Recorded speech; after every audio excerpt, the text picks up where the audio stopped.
大家好，歡迎嚟到小兔故事屋 Little Story House。呢一個節目咧係專為家長同小朋友一齊聽故事而設，等大家可以邊聽邊笑，享受親子共讀嘅時光。今日要講嘅故事叫晴晴嘅萬聖節大冒險。今日係晴晴最期待嘅萬聖節派對。3歲嘅佢着咗媽媽準備好嘅圓碌碌南瓜裝，既興奮又有少少怕醜咁拖住媽媽嘅手。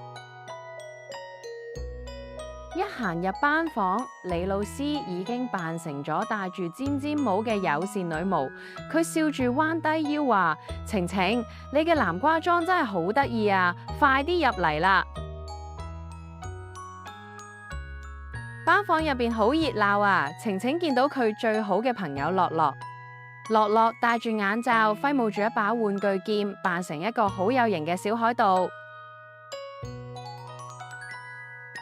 突然之間，一個白色嘅影子，哇！咁飄過嚟，晴晴嚇咗一跳，急急忙忙低到樂樂背後，偷偷探頭出嚟望。白色嘅影子拉低頭頂嗰塊布，原來係小明啊！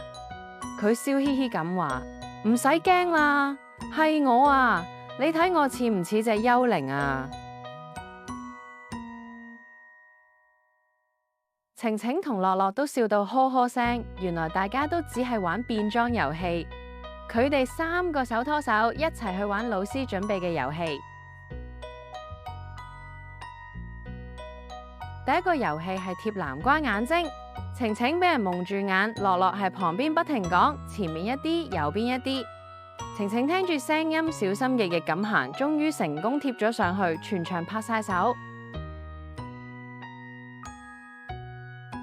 之後就到點心時間啦，台面上有好多女巫手指餅乾同蜘蛛網啫喱。晴晴拎起一塊南瓜形狀嘅餅乾，開心咬咗一啖，甜甜地，好好味啊！最期待嘅時刻終於到啦，小朋友拎住自己嘅小南瓜桶一齊去揾校長叔叔。校長扮成一個溫暖嘅太陽，笑住俾每個小朋友糖果。媽媽嚟接晴晴嘅時候，佢一啲都唔再怕醜。咁佢跑過去，舉高佢嘅南瓜桶，話：媽媽，你睇啊，萬聖節好好玩啊！如果你都中意呢個故事，記得訂閱我哋嘅頻道，俾個 like share 俾其他爸爸媽媽同小朋友一齊嚟聽更多溫馨有趣嘅親子故事啦！下次見，拜拜。